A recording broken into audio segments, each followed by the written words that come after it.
온라인 세미나를 시작하도록 하겠습니다. 저희 협동조합 학회 제3회 온라인 학술 세미나이고요.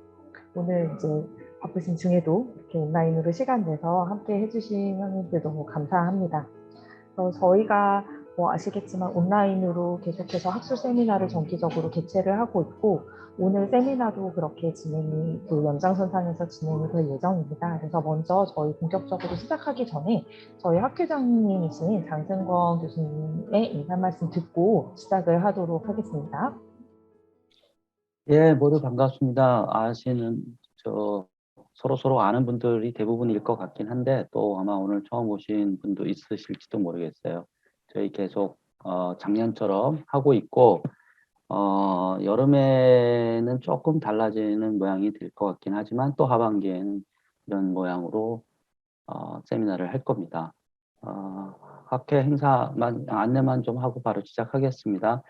7월 초에 공동학술대회가 경주에서 열립니다. 매년 하는 학회인데, 비영리 학회, 사회적 기업 학회, 그리고 저희 협동조합 학회 세 학회가 공동학술대회를 하는데 7월 9일 날 행사가 있어요. 그래서 그때 또 여러분 현장에 오실 수 있는 분이 혹시 있으시면 참가해 주시면 좋고, 토요일 날 오후입니다. 그리고 바로 오전에 10시부터 또 행사가 있어요. 다 공지가 됐는데, 그거는 기재부의 연구 과제를 받아서 수행하고 있는 우리 김하영 총무위원장님 연구팀이 하고 있는 거 중간 발표를 하실 겁니다. 그래서 마찬가지로 현장에 계시는 분들은 참여하시면 좋고, 그거 역시 학교와 공동으로 주최하는 그런 학술 행사고요.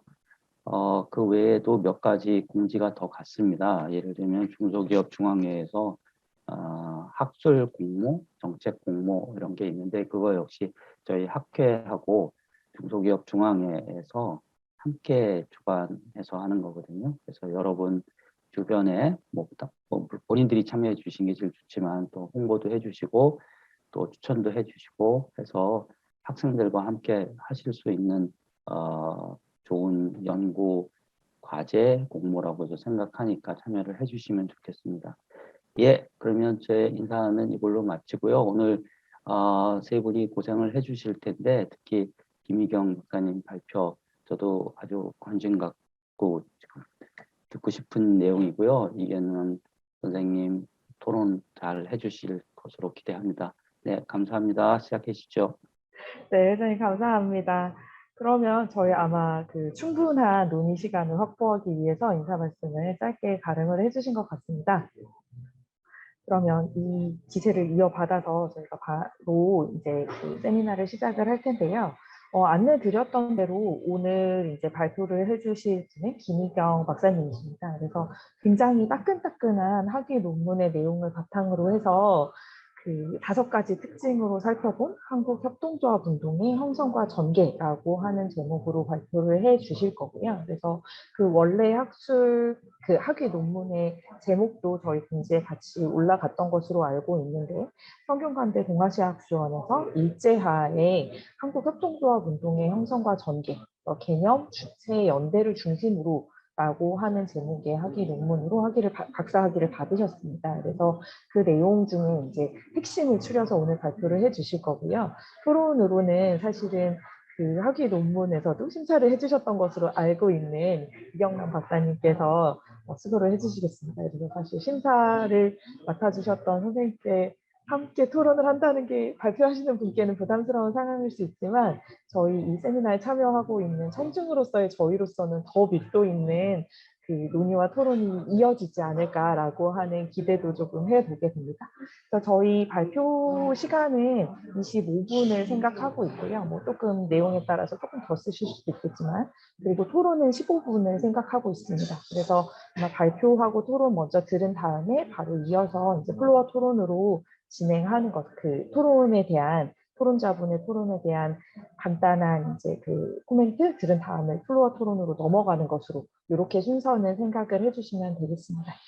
자, 그러면 김희경 박사님 발표 바로 시작해 주시면 되겠습니다. 네, 저는 소개받은 김희경이라고 합니다. 네, 일단 지금 세미나를 준비해 주신 학회 관계자 여러분들께 일단 감사 인사 먼저 드리고요. 그리고 이제 이가람 선생님과 그리고 이경란 선생님께도 네, 감사 인사드립니다. 네, 귀한 시간 내주셔서 이제 발표문도 검토해 주시고 그리고 이제 토론문 그리고 사회도 준비해 주셔서 네, 너무너무 감사하다는 인사 네, 꼭 전하고 싶었습니다.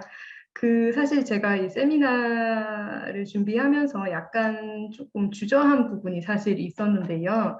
그게 왜냐면 제가 지금 학위 논문에 대한 소개를 하는 건데, 제 학위 논문 자체가 지금으로부터 120년 전에 일어났던 네, 이야기입니다. 그래서 이제 학회에서는 사실 현재 일어나고 있는 협동조합이나 사회적 경제에 대한 좀 현안에 좀 집중을 하고 있기 때문에 이 지금 과거에 일어났던 일이 학회에서 이제 발표하는 것이 어떤 의미가 있을까라고 혼자서 많이 생각을 했고요. 그리고 근데 올해 사실 세미나가 이제 최근에 이제 연구를 이제 협동작과 관련된 연구를 한 분들에게 이제 발표를 이제 연구를 소개할 이제 시간을 마련해 준다는 의의를 갖고 있기 때문에 그러면 이제 제가 그래도 애써서 준비한 연구를 한번 발표해 보자라고 하면서 사실 자문자답을 하면서 이제 발표 자료를 만들었습니다.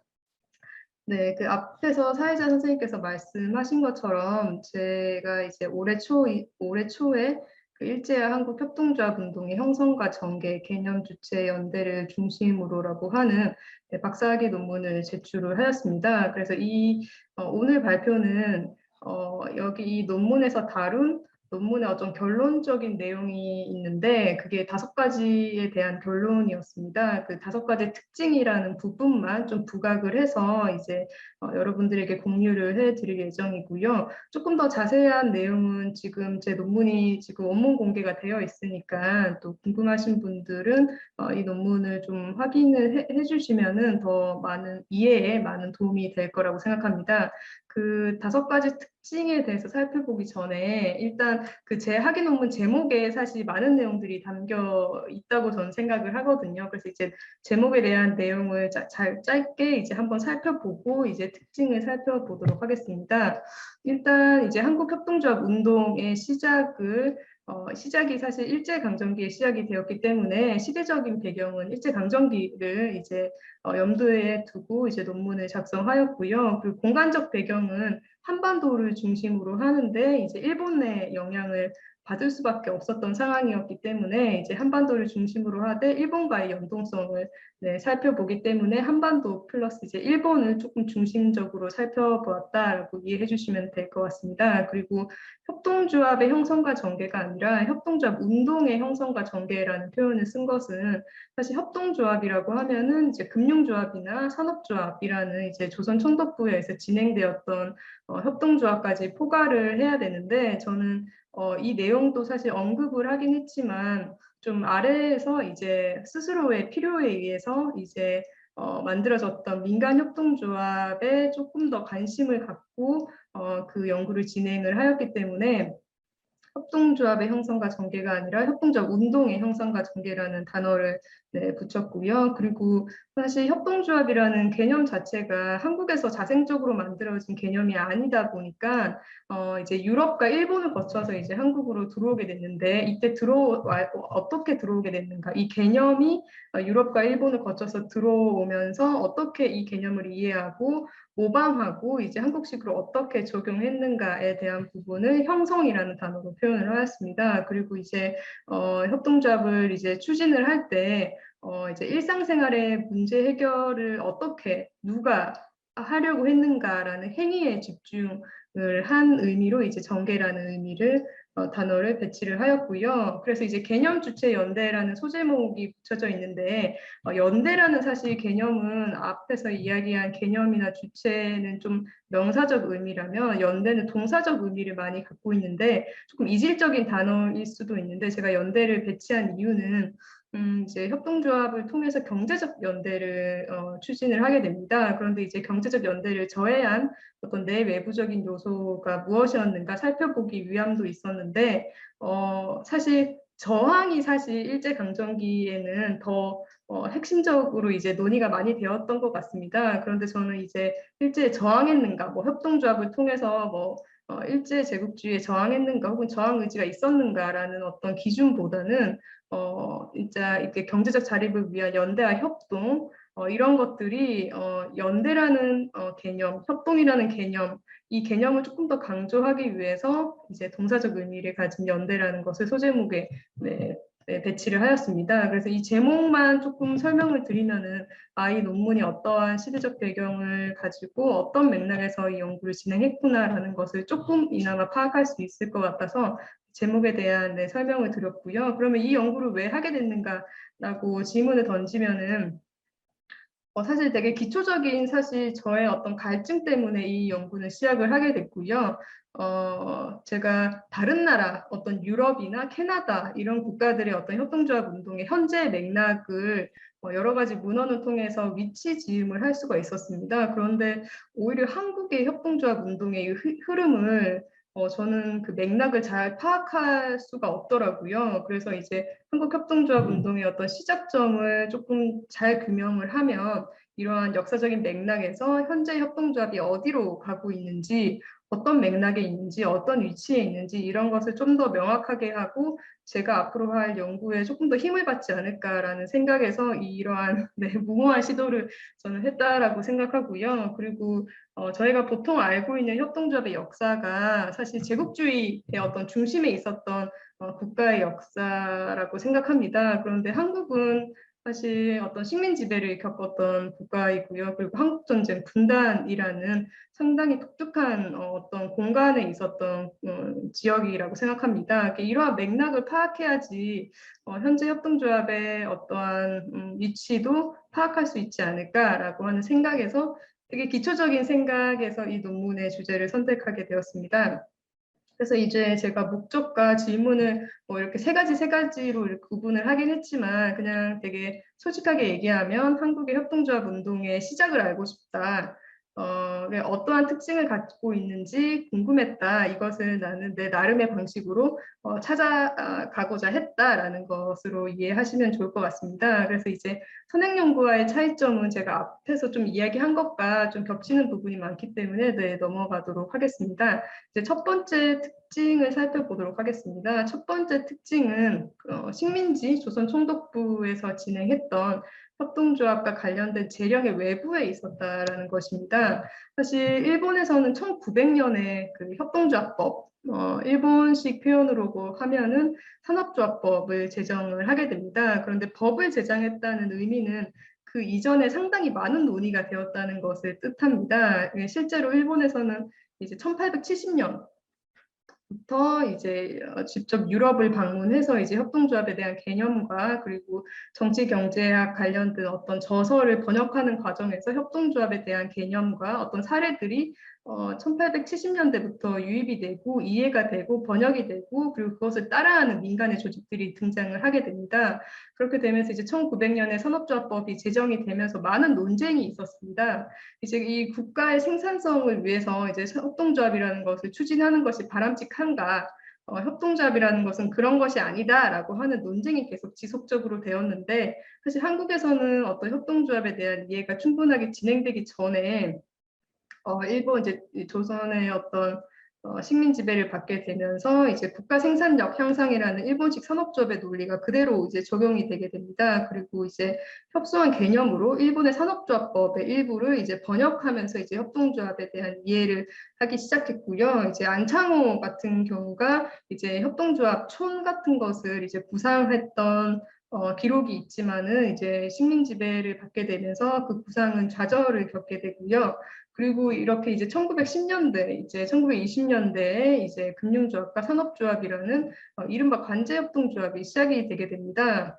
그런데 이제 협동조합이라는 그 재령이긴 하지만은 상당히 이제 조합원 중심으로 운영될 수 있는 것들이 많이 제약되어 있는 상태였고요. 그래서 이것과는 조금 별개로 이 그래프를 보시면 알 수가 있는데 이제 1926년부터 27년까지 이제 민간에서 일어났던 협동조합의 숫자입니다. 그 창립일을 기준으로 해서 카운팅을 한 것이고요. 그 1926년부터 1931년까지 되게 많은 수의 협동조합이 증가를 한 것을 볼 수가 있습니다. 네, 그렇게 되면서 이제 1926년과 27년을 기점으로 해서 이제 경제적인 상황이 상당히 많이 악화가 되었다는 것도 알 수가 있습니다. 이제 아무도 해결해주지 않으니 이제 민간에서 소비자 협동조합을 만들기 시작하면서 이제 경제 문제를 공동으로 해결하기 위한 어떤 운동을 시도를 하게 되고, 그리고 1920년대 중반 이후부터는 이제 일본과 이제 외국을 경험했던 이제 한국인 지식인들이 이제 협동조합에 대한 원칙과 이런 내용들을 상당히 사실 많이 소개를 하게 됩니다. 그러면서 이제 산업조합과 대비되는 표현으로서 이제 소비조합이라든지 아니면 협동조합이라든지 이런 용어들을 사용하게 되고요. 그리고 민간에서는 이제 1927년부터 이제 협동조합 운동이라는 이제 표현을 사용하면서 이제 산업조합과는 별개의 좀 다른 우리는 협동조합을 추진한다라고 하는 것을 진행을 하게 됩니다.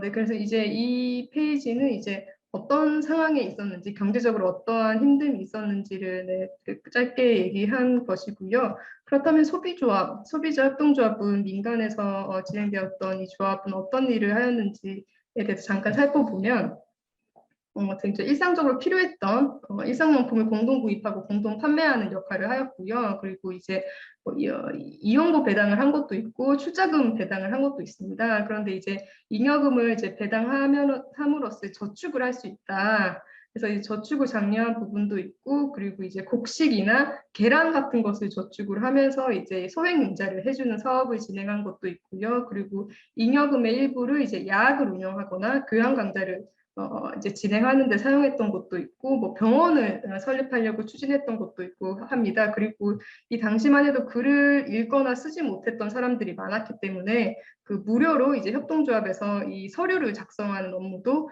이제 협동조합에서 맡았던 그런 기록이 있습니다. 그래서 이제 민간에서 이제 협동조합에 대한 어떤 1926년 이후부터 이제 민간에서 협동조합이 많이 이제 설립이 되었는데, 이제 그 이전에 이제 민간에서 계속 일본의 산업조합법 같은 것도 이제 한국에 마련해주면 좋겠다라고 하는 그런 의견들을 계속 냈습니다. 그리고 산업조합에 대해서 이제 긍정적으로 표현했던 어떤 그런 기록들이 많이 등장을 합니다. 그래서 이제 1926년 1월에 조선 산업조합령이 시행이 되었지만, 그런데 민간 협동조합 관계자들은 이 제령에 들어가지 않는 것을 볼 수가 있습니다. 그러면서 이제 조선 산업조합은 되게 자본주의 색채가 너무 많다. 이제 이 령에 따라서 협동조합을 운영하게 되면은 협동조합을 주식회사할 위험이 다분히 존재한다.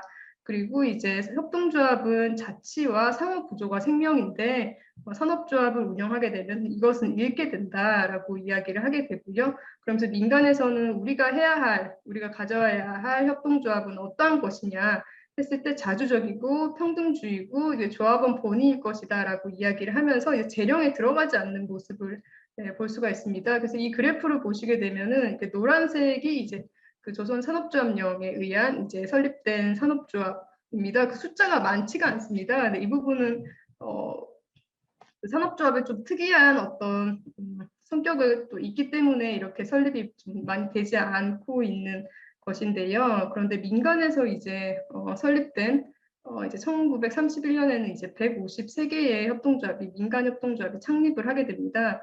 최대 한 150개 정도가 차이가 나는 것을 볼 수가 있고요. 그래서 이러한 제가 카운팅을 하고 이제 산업조합을 비판하고 산업조합령에 들어가지 않는 것을 보면서 이제 민간 협동조합은 그 어떤 협동조합과 관련된 재령의 외부에서 확산이 되었다라고 이제 특징을 정리를 하였습니다. 그리고 두 번째 특징은 제 외국 모델의 모방과 적용을 했다는 것입니다.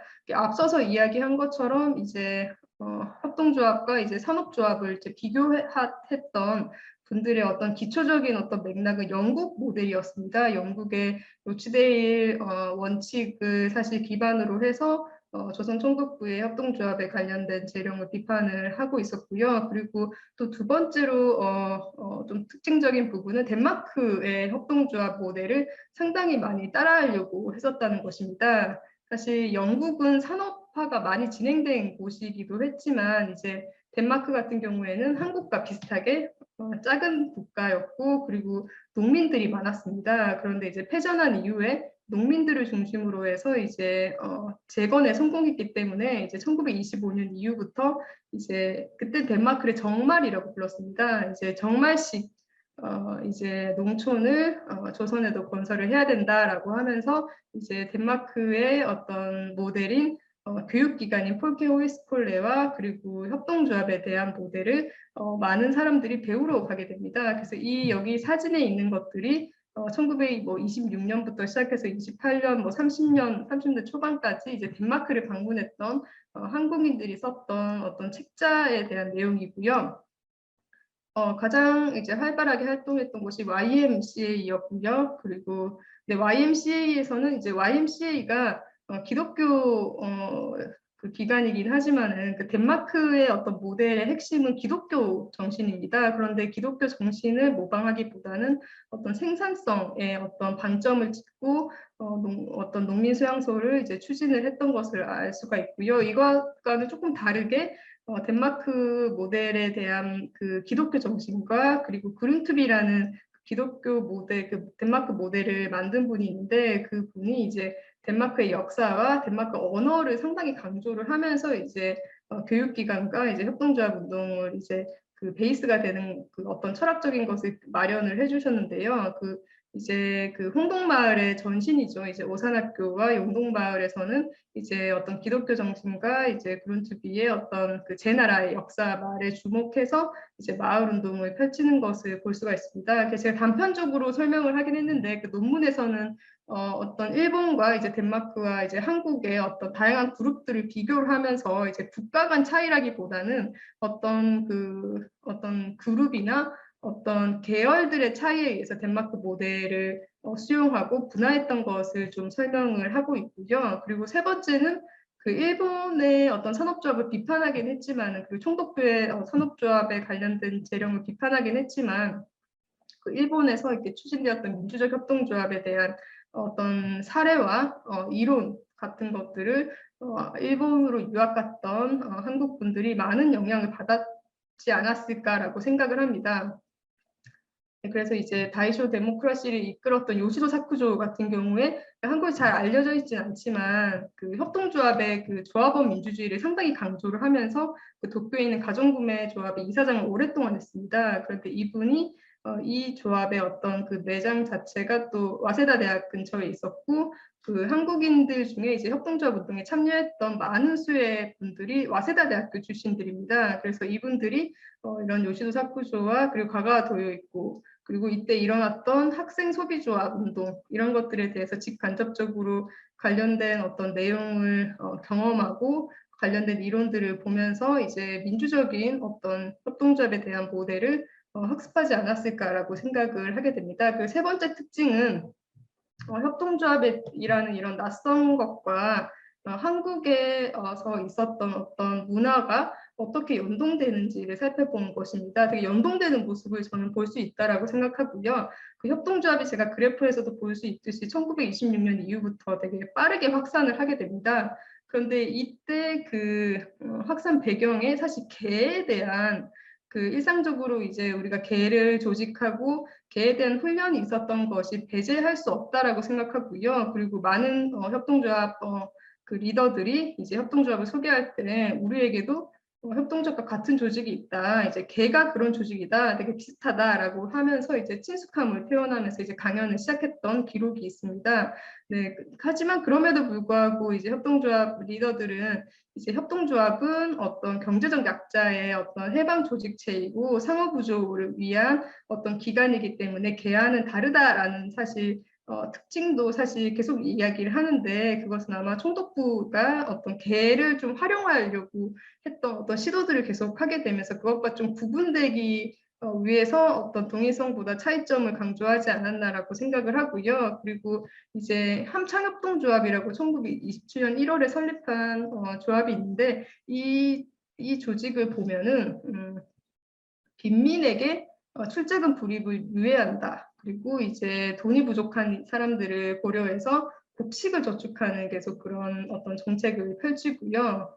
이런 것을 봤을 때 사실 저는 함창협동조합 같은 경우가 이제 이제 농촌 지역에 있었던 빈곤한 사람들, 가난한 사람들도 배제하지 않고 이들까지 포용하기 위해서 이제 빈민들에게는 출자금 불입을 유예하지만 이제 이용을 하면서 생기는 출자금을 적립해서 그것을 이제 출자금으로 쌓아 나가는 방식을 고안했다는 것이 좀 한국에서 이제 그런 어떤 원래 있었던 문화가 좀 결합이 된 게 아닌가라고 생각을 하고 있습니다.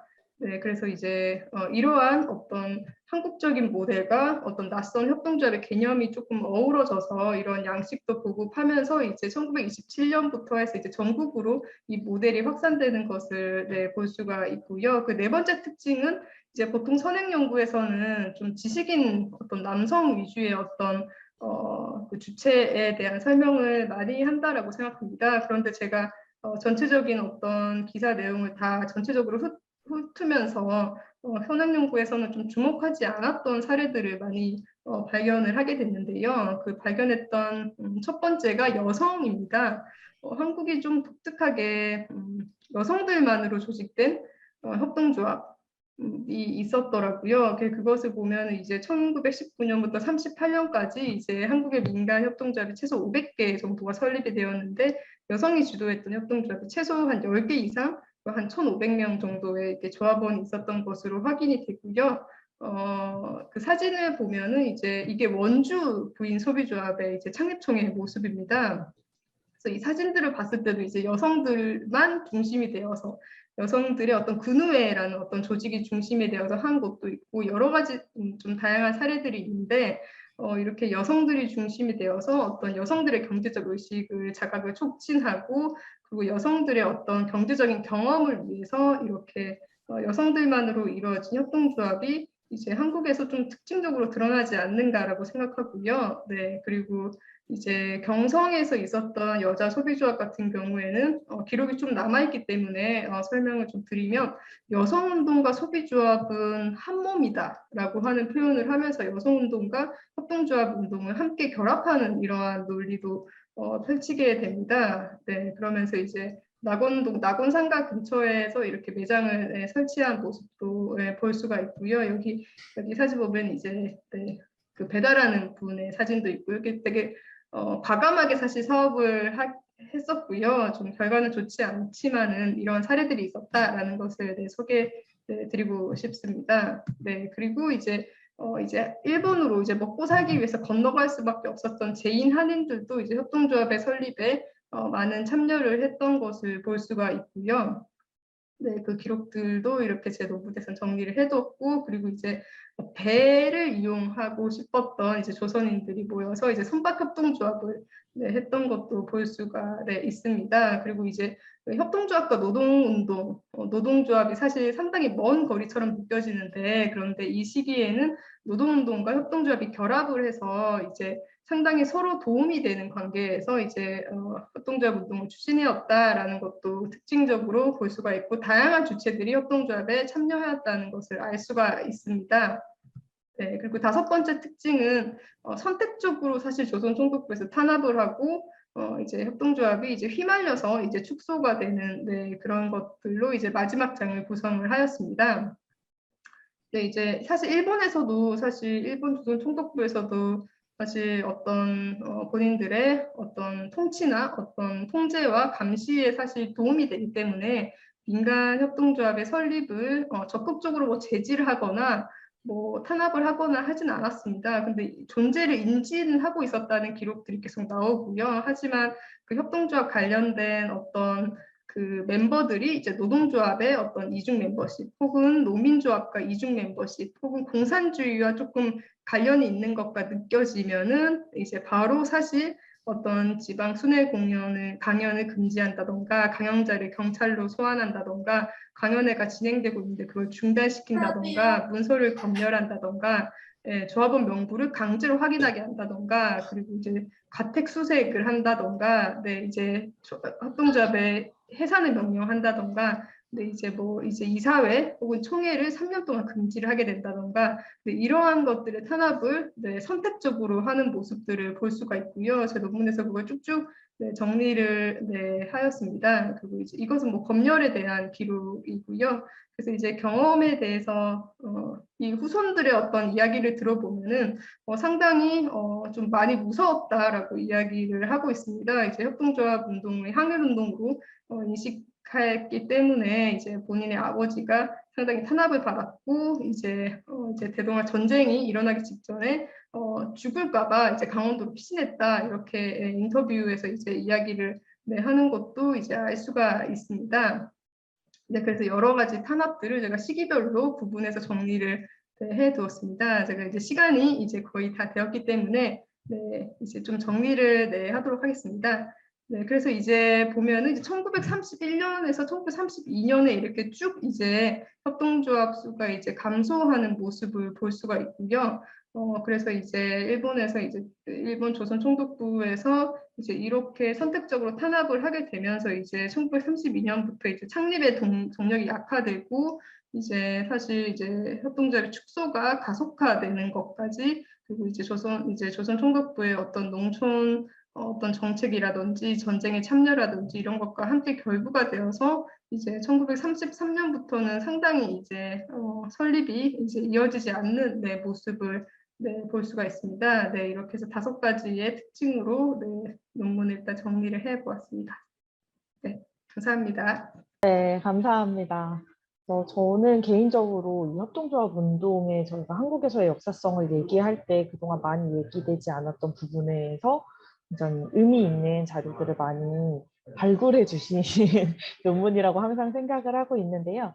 해당 논문의 의미에 대해서는 아마 오늘의 토론자이신 이경란 선생님께서 가장 잘 말씀해 주실 수 있지 않을까 싶습니다. 네, 선생님 토론 부탁드리겠습니다. 저는 공동육아와 공동체 교육에서 일하고 있고요. 공동육아 협동조합 관련한 지원 사업이라든가 정책 사업이라든가 아니면 전체적인 역사의 정리 그런 작업들을 주로 하고 있습니다. 제가 굉장히 운이 좋게 김희경 선생님 박사 논문 심사 아까 말씀해 드렸으니까 심사를 하면서 이제 꼼꼼하게 읽어볼 기회가 있었어요.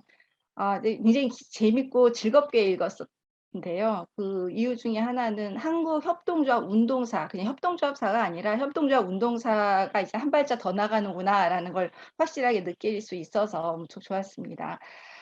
근데 이제 이게 읽으면서도 좀 몇 가지 부분에 대해서는 계속 김희경 선생님한테 말씀을 드리긴 했지만 시간 관계상 채우기 좀 어려웠던 부분도 있고 그래서 이런 부분으로 좀 더 확장했으면 좋겠다라고 싶었던 부분들, 아쉬웠던 점들을 부분 좀 얘기해 가면서 오늘 말씀드리도록 하겠습니다. 뭐 모든 분들이 다 아시겠지만 최근 협동조합계와 사회적 경제계의 핵심 이슈는 아이덴티티 문제죠. 정체성이란 무엇이냐라고 하는 것을 다루고 있는데 이 정체성을 얘기한다는 것이 도대체 뭘까? 어떤 식의 정체성을 얘기해야 되는 거냐? 이런 고민을 하게 되는 거죠. 그래서 협동조합이란 무엇이냐? 이 사회의 어떤 사회적 경제적 문제를 해결하기 위해 노력해야 하는가? 그리고 또 무엇을 하고 있는가?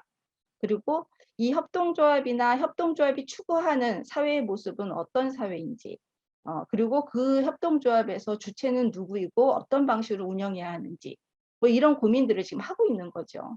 우리가. 그래서 그리고 또 하나의 정체성을 얘기할 때 빠질 수 없는 게 지금 협동조합들이 추구하고 있는 이런 흐름들이 어느 날 갑자기 불쑥 등장한 게 아니라 그 살아온 우리 사람들 속에서 어떻게 맥락화되고 무엇을 더 중요하게 얘기고 하는 것들의 그 맥락의 흐름들이 다양하게 있는데 그 역사 속에서 무엇을 자기 맥락으로 가져올 것이냐에 대한 질문이라고 생각이 들어요. 그리고 지금 협동조합계는 이 한국 협동조합의 정체성을 이제 질문하고 있는 거죠. 김희경 선생님 논문을 읽으면서 또 다시 토론을 준비하면서 가장 많이 생각됐던 게 이 정체성에 대한 논의 속에서 이 논문은 무엇을 이야기해 줄 수 있을까라고 하는 점이었었어요. 다 아시겠지만 정체성 논의라고 하는 것은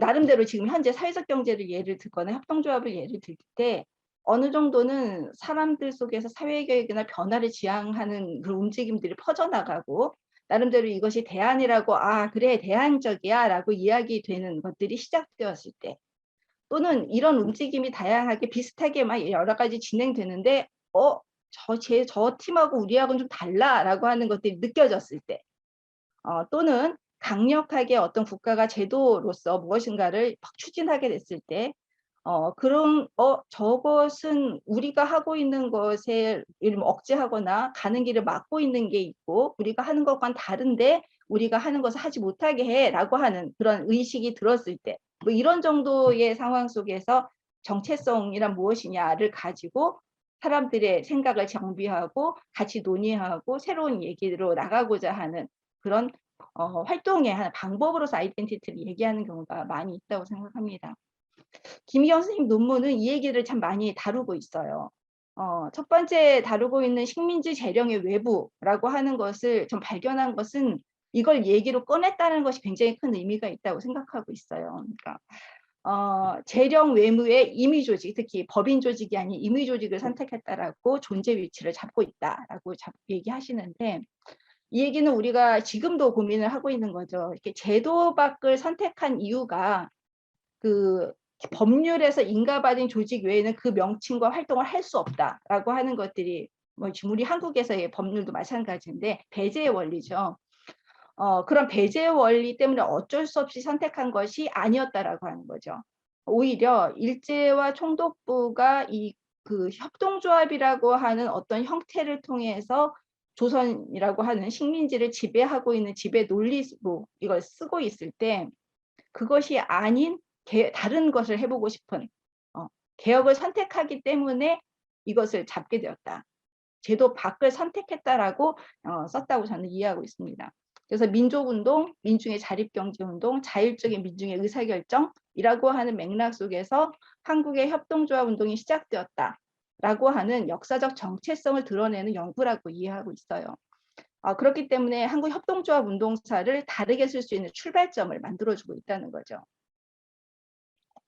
두 번째는 외국의 모델의 모방과 적용이라고 하는 건데 한국 협동조합 운동의 이론적이고 경험적인 원류가 굉장히 다양하게 있었다라고 하는 얘기를 해주고 있고 어떤 협동조합의 흐름이 어떤 운동의 연유 속에서 연결되어 있는가를 드러냈다라고 하는 것인데요. 이거 연구가 안 돼 있었던 건 아니에요.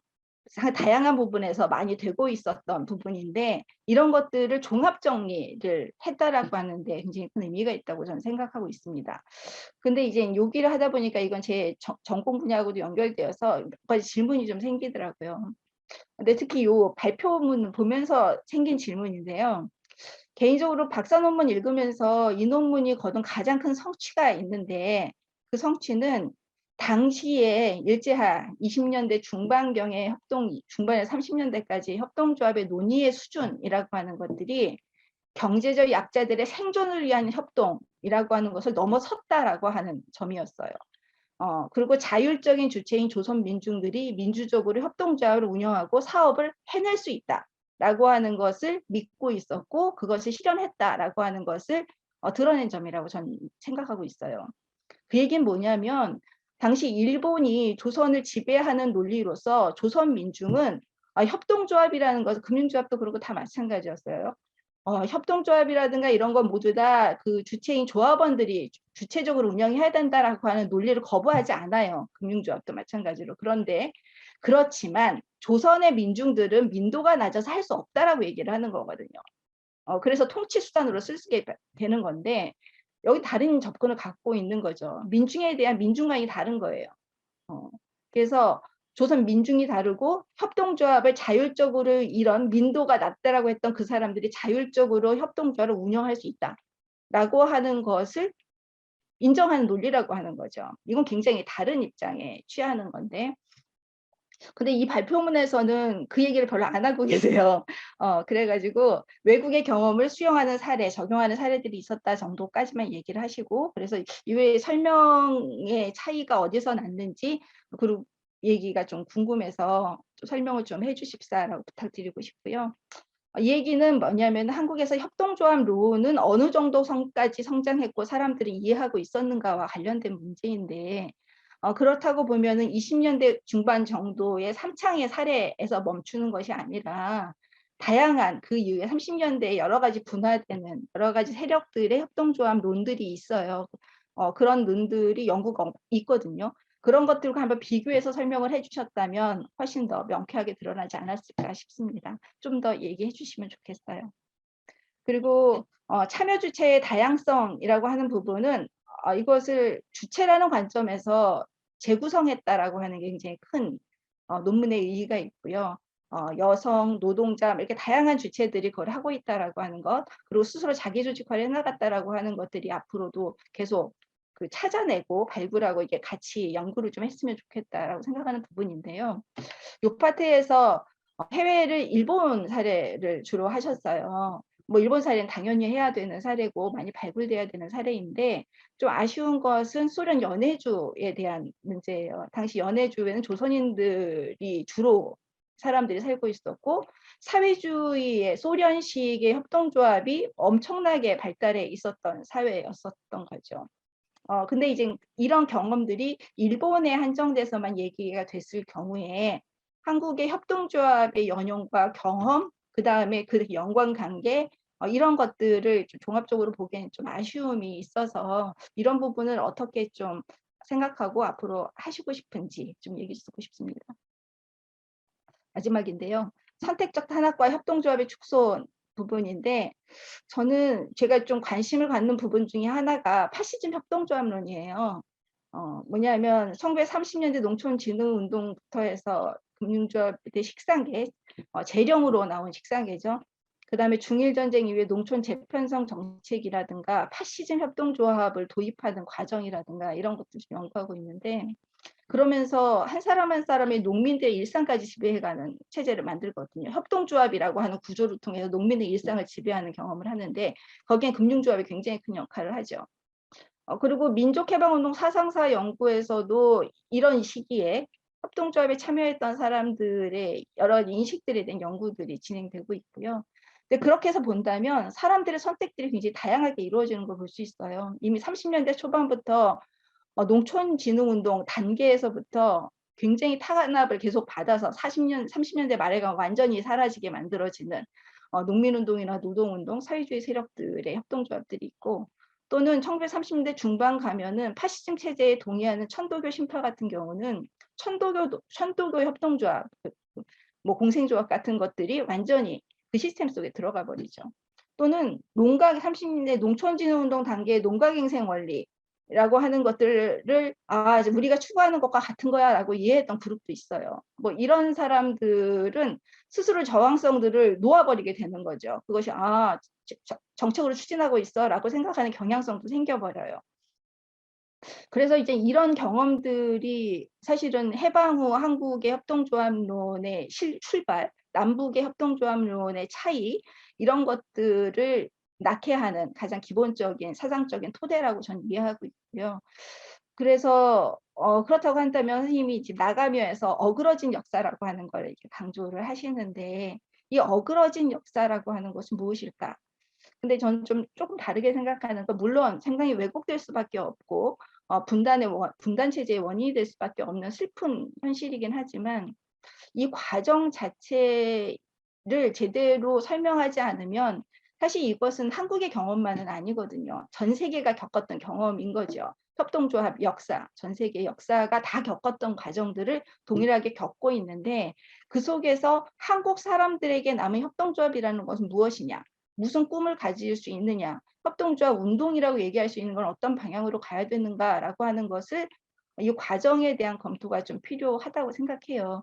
아직은 뭐 얘기가 더 필요한 영역이긴 하지만 선생님은 어떻게 생각하고 계신지 좀 더 듣고 싶습니다. 네, 감사합니다. 네, 감사합니다.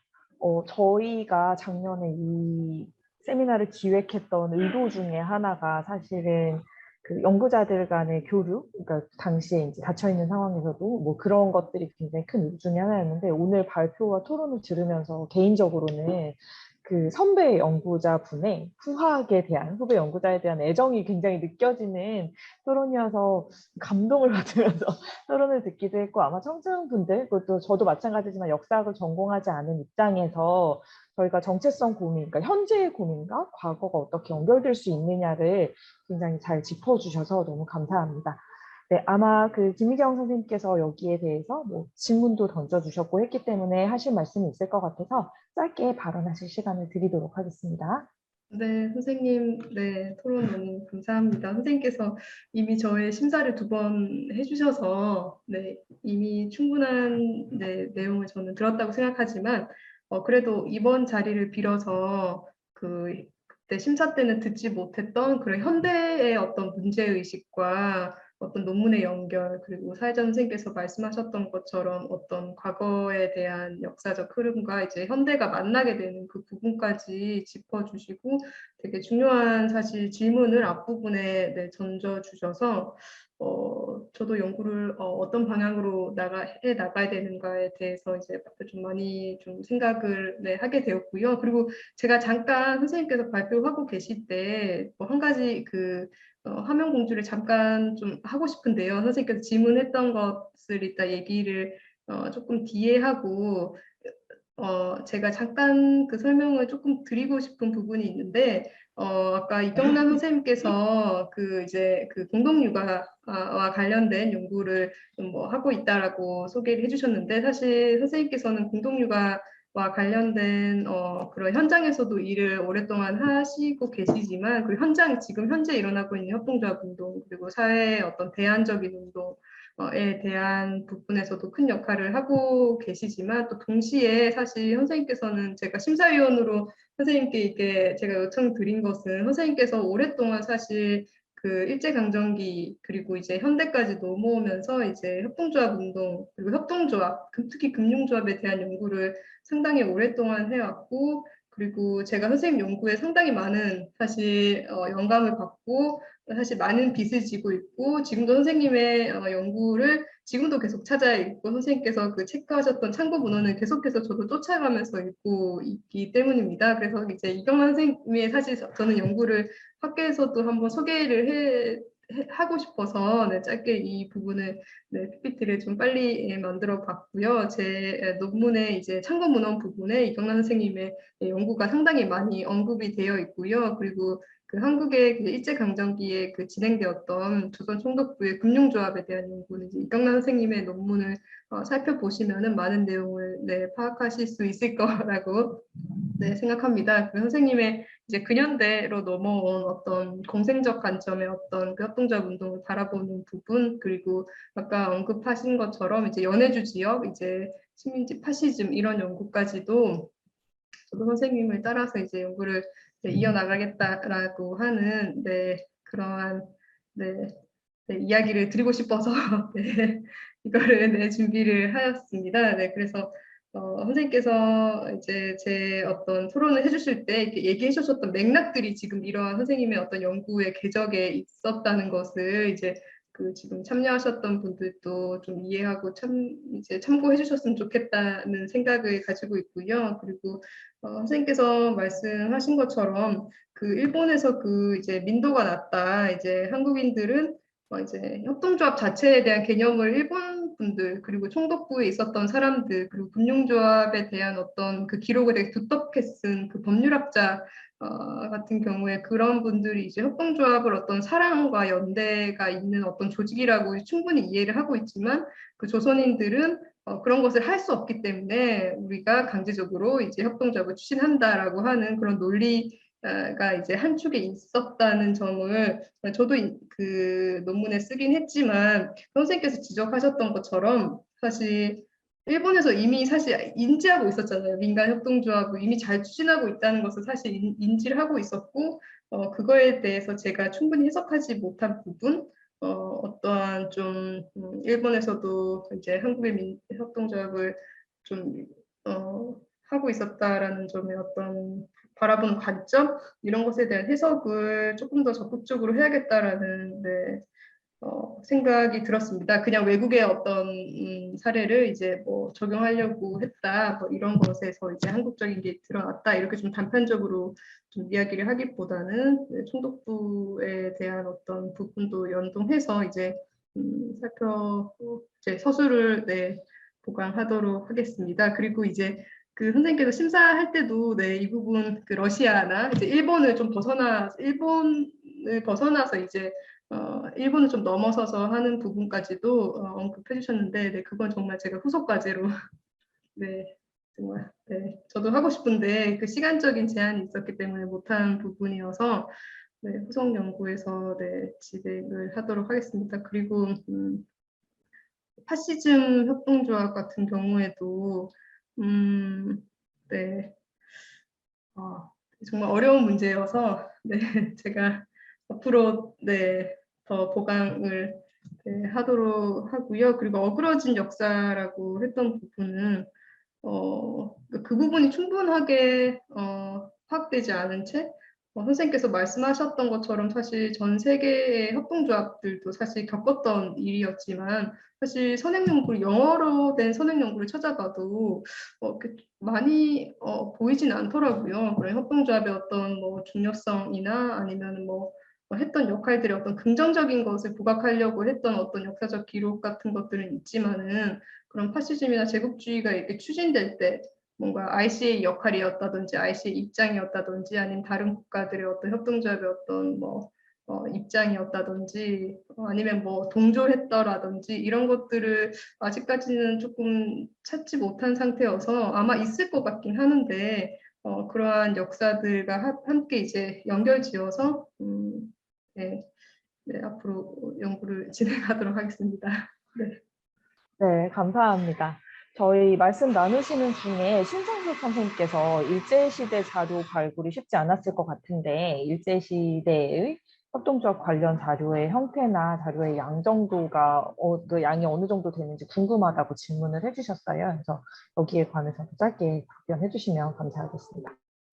일단은 자료가 거의 1차 사료라고 할 만한 게 거의 없다라고 보시면 되고요. 제가 그나마 확보한 게 그래도 그 함창협동조합 그 설립했던 분 후손을 만나게 되어서 그분이 그래도 그 아드님이 장남이 이제 나이가 정말 이제 90이 다 돼가시는 분이셨는데, 그분이 그래도 아버지가 갖고 있었던 자료들과 사진들을 잘 보관하고 있어서 이제 1차 자료를 그 자료로 확인을 했고, 나머지는 사실 언론 자료들을 통해서만 사실 확인을 할 수밖에 없었어요. 사실 조선 총독부에서 기록된 것도 사실 어떤 뭐 검속을 했다거나 아니면 재판을 했다거나 이런 내용들이었고, 뭐 민간협동조합의 어떤 규모나 이런 것들을 어떤 기록해둔 어떤 총독부 자료가 사실 1차 자료죠. 1차 사료가 없었기 때문에 어떻게 보면 2차 사료죠. 언론 기사라는 것은 그것에 좀 기대어서 사실 할 수밖에 없었고, 그런데 제가 후손분을 찾아뵈면서 그래도 후손분들을 그래도 만나면 어떻게 해서라도 많은 조직들이 설립되었기 때문에 그래도 이제 함창뿐만이 아니라 다른 조직에도 어떠한 좀 1차적인 어떤 자료를 확보할 수 있지 않을까라고 하는 기대감을 가지고 후속 연구를 진행을 하고 있습니다. 그리고 무엇보다 한국에서 너무 그런 아카이빙에 대한 좀 관심이 저는 없다고 생각을 합니다. 뭐 제가 다른 국가들을 방문할 때 협동조합과 관련된 어떤 자료실이 잘 구축되어 있는 곳들이 이제 민간 조직에서 잘 구축이 되어 있어서 그런 곳들을 방문할 때마다 상당히 좀 부럽다는 생각을 많이 하게 되는데요. 한국에서는 그런 자료들 구축 자체가 사실 현대의 어떤 자료 구축도 사실 많이 되고 있지 않아서 앞으로 역사적인 연구를 할 때 한국은 조금 어렵지 않을까 이런 생각도 하게 되더라고요. 네, 감사합니다. 우선 너무 흥미로운 주제고 지금 이제 들어와 계신 분들한테 질문을 더 받고 싶은데, 저희가 또 항상 이렇게 흥미로운 주제는 시간이 짧다는 한계가 좀 있어서요. 저희 약속된 시간이 거의 다 돼가지고 일단은 저희 그 총무위원장이신 김하영 박사님께서 그 학회와 관련된 공지사항을 말씀을 해주시고, 사실 이 내용과 관련해 가지고는 저희가 오늘 이렇게 전체적으로 인트로라고 볼 수 있을 것 같아요. 그래서 앞으로 이런 분야와 관련한 논의들이 더 활발하게 이루어졌으면 좋겠다라고 하는 생각으로 일단 논의는 조금 마무리를 해야 될 것 같습니다. 그래서 앞으로도 뭐 저희 온라인상에서 아니면 또 오프라인상에서 여러 그 기회들을 통해서 이 논의가 더 확장되었으면 좋겠습니다. 네, 그러면 김하영 총무위원장님께서 그 간단한 공지사항들 말씀해 주시면 감사하겠습니다.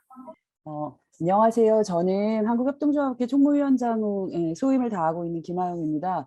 저도 실은 너무 시간 가는 줄 모르고 집중해서 들어서 네, 지금 말씀드리면서 시간이 이렇게 갔나 이런 생각을 하게 됐는데요. 제가 앞에 시작할 때 학회장님이 몇 가지 행사들을 말씀해 주셨는데 제가 여러분의 이해를 돕기 위해서 딱 1분간의 안내를 위해서 화면을 잠깐 공유하겠습니다.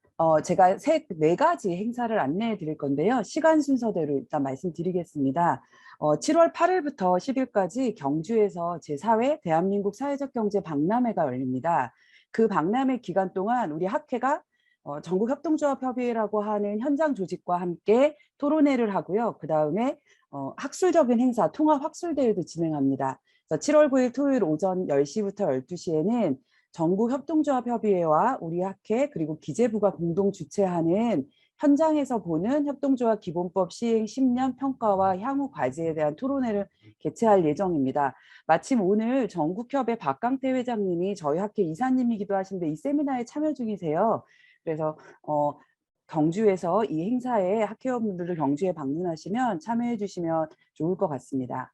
두 번째 행사는 그 오전에 그 행사를 마치고 그 자리에서 바로 오후 1시부터 제8회 사회적 경제 통합 학술대회를 개최합니다.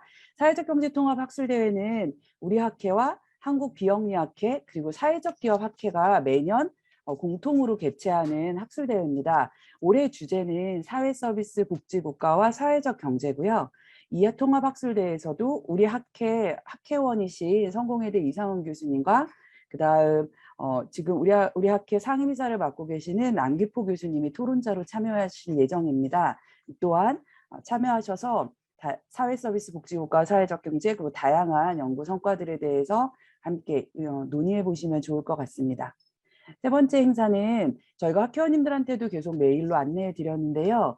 중소기업협동조합에서 학술정책연구 공모전을 개최합니다.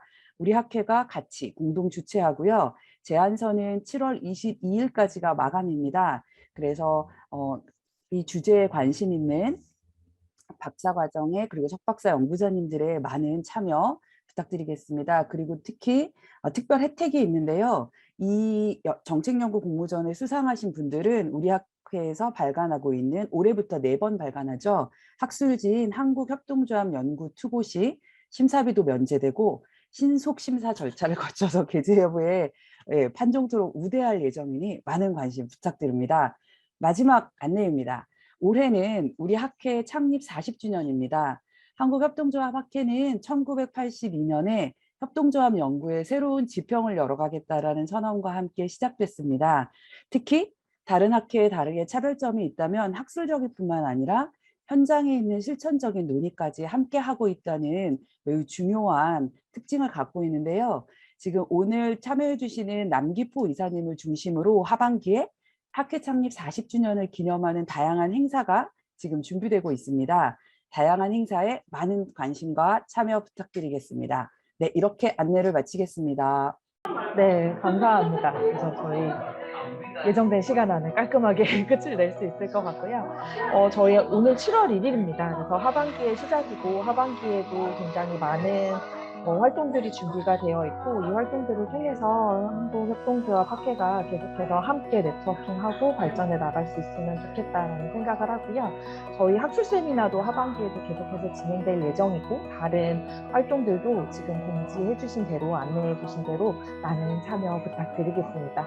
네, 오늘 참여해 주셔서 모두 감사합니다. 모두 점심 즐겁게 드시기 바라겠습니다. 그럼 이상으로 오늘 3회 학술 세미나는 마치도록 하겠습니다. 감사합니다.